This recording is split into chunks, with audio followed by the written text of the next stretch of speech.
Dhanik Bharat Educational Institutions, Inter, IIT, JEE, NEET, admission opened. Kerala వైనాడులో కొండ చర్యలు విరిగిపడ్డాయి. కల్లాడి twin tunnel project వద్ద ఘోర ప్రమాదం చోటు చేసుకుంది. కొండ చర్యలు విరిగిపడి ముగ్గురు దుర్మరణ పాలయ్యారు. ప్రమాదంలో 7గురికి తీవ్ర గాయాలయ్యాయి. మరో 7గురు గల్లంతైనట్లుగా తెలుస్తోంది. ల్యాండ్ స్లైడ్ ధాటికి భారీ ఆయిల్ ట్యాంకర్ కొట్టుకొచ్చింది. వయనాడులో నిరంతరాయంగా వర్షాలు కురుస్తున్నాయి. ఘటనా స్థలంలో ముమ్మరంగా సహాయక చర్యలైతే కొనసాగుతున్నాయి. బురదను తొలగించి బాధితులను సిబ్బంది వెలికి తీస్తూ ఉన్నారు.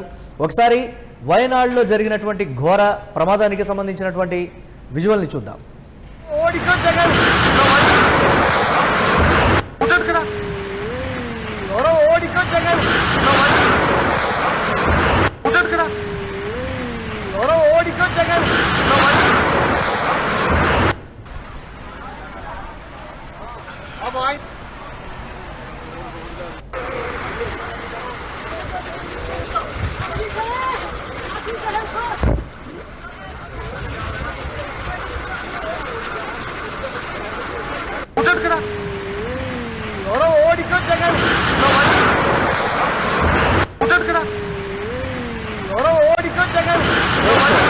వయనాడులో జరిగినటువంటి ఘోర ప్రమాదాన్ని యూటీవీ స్క్రీన్ మీద ఎక్స్క్లూజివ్గా చూస్తున్నాం. దీనికి మించినటువంటి విజువల్ కూడా ఉంది. దానికి సంబంధించి ఆ ట్యాంకర్ మనం అక్కడ చూస్తున్నాం యూటీవీ స్క్రీన్ మీద. ఆ వరద ప్రవాహం అనేది వచ్చిన తర్వాత కొండ చర్యలు విరిగిపడి నీటితో పాటు బురద మట్టితో కూడుకున్నటువంటి వరద ఇమీడియట్గా కొట్టుకుని రావడం, అక్కడ ఉన్నటువంటి ట్యాంకర్ దాదాపుగా చాలా ముందుకు రావడం, ఆ ట్యాంకర్ పక్కన పరిగెడుతున్నటువంటి వాళ్ళు కావచ్చు, ట్యాంకర్కి ముందున్నటువంటి వారు కావచ్చు, అందులో దాదాపుగా 7గురు గల్లంతవ్వడం, కొంతమంది మృతి చెందడం, మిగతా వారిని అక్కడ రెస్క్యూ సిబ్బంది ఆ బురద మట్టిలో ఇంకా ఎవరెవరు ఉన్నారు, ఎంతమంది చిక్కుకుపోయారు అనేటువంటి దానికి సంబంధించి కొంతమందిని వెలికి తీయడం, కొంతమంది అక్కడ గల్లంత అయిపోయినట్లుగా కూడా తెలుస్తోంది. ఈ నేపథ్యంలో వర్షాకాలం వచ్చిన ప్రతిసారి కేరళలో జరుగుతున్నటువంటి ఘోర ప్రమాదాలకు సంబంధించి అయితే ఒకంత చర్చ అయితే చోటు చేసుకుంది. ఇప్పుడు కన్స్ట్రక్షన్లో ఉన్నటువంటి ఒక టన్నెల్ ల్యాండ్ స్లైడర్ దగ్గర జరిగినటువంటి ఇది ప్రమాదం. దీనికి సంబంధించి మరిన్ని అప్డేట్స్ మా కరెస్పాండెంట్ వెంకట్ అందిస్తారు. వెంకట్, ప్రతి సంవత్సరం ఏదో ఒక ఘోర కలి వర్షాకాలంలో వరద రూపంలో కావచ్చు, లేకపోతే ఇటువంటి కొండ చర్యలు విరిగిపడ్డటువంటి ప్రమాదంలో కావచ్చు, కేరళ ఎదుర్కొంటూనే ఉంది. ఘోరాతి ఘోరాలని కూడా కేరళ చూస్తూనే ఉంది. ఏంటి పరిస్థితి? దీనికి సంబంధించి ప్రస్తుతం ఈ ఘటనకు సంబంధించి అప్డేట్స్ ఏంటి?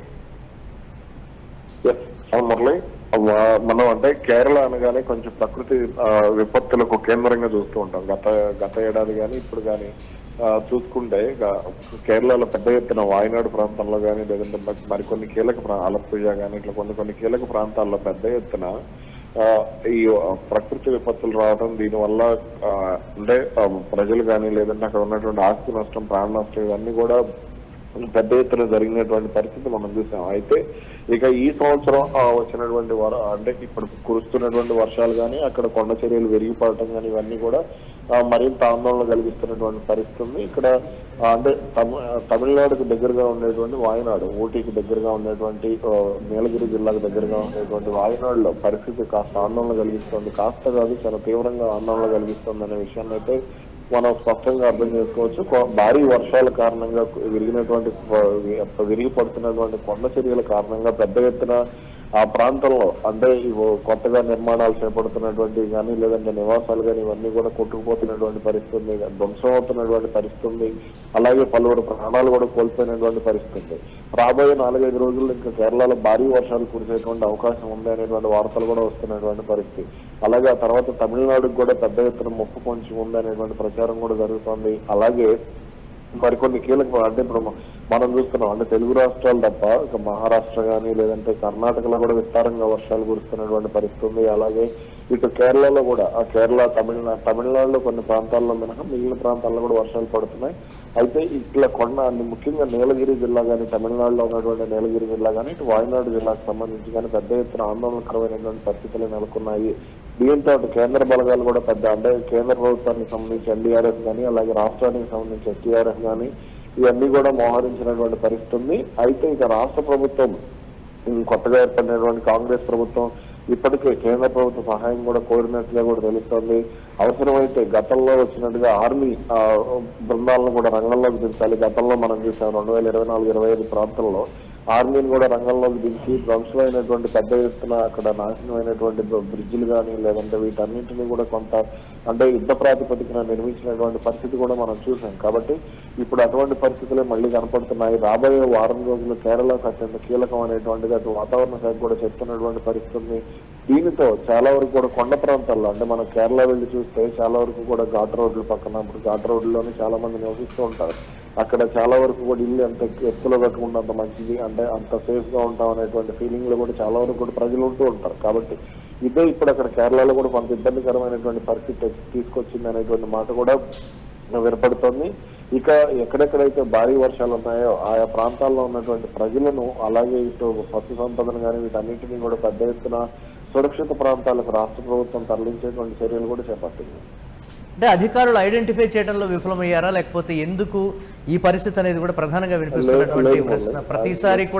ప్రతిసారి కేరళ ఈ స్థాయిలో ఎఫెక్ట్ అవుతున్నప్పుడు ఆయా ప్రమాదాలు జరిగేటువంటి ప్రాంతాలని ఐడెంటిఫై చేయలేకపోతున్నారా, లేకపోతే సహాయక చర్య అంటే ముమ్మరంగా ముందే ప్రజల్ని హెచ్చరించేటువంటి దానికి సంబంధించి కూడా విఫలమయ్యారా అనేటువంటి విమర్శలు కూడా వ్యక్తమవుతున్నాయి కదా వెంకట్, దాన్ని ఎలా చూడాలి? లేదు మురళి, ఇక్కడ మనం కొన్ని విషయాలు అంటే సున్నితమైనటువంటి విషయాలను అర్థం చేసుకోవాలి. ఇక్కడ ప్రభుత్వాలను కానీ ప్రజలను కానీ మనం విమర్శించేటువంటి పరిస్థితి అయితే దాదాపు ఇక్కడ ఇటువంటి సందర్భాల్లో ఉండదు.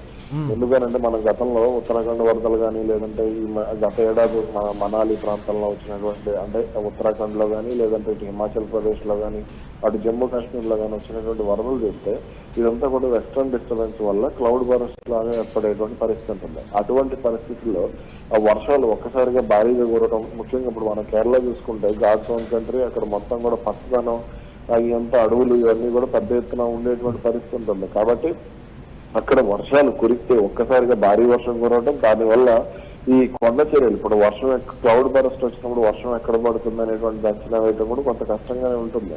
కాబట్టి మనకి వెదర్ రిపోర్ట్ లో కూడా అంత స్పష్టంగా అర్థం కానటువంటి సందర్భాలు కూడా చాలా ఉంటాయి.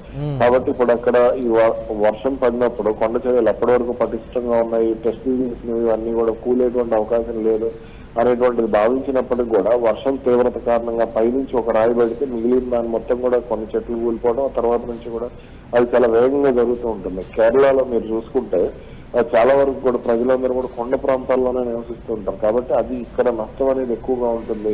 కేరళలో భూమి చదును భూమి కంటే కూడా కొండ ప్రాంతాల్లో నివసించేటువంటి ప్రజలు ఎక్కువగా ఉండటమే దీనికి కారణం.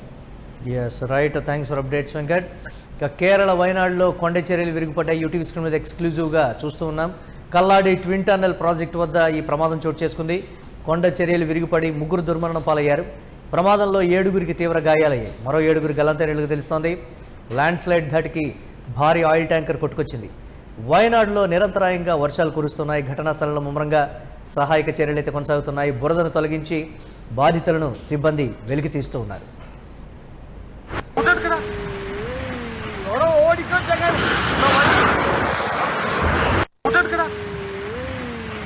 ఓడికో జగన్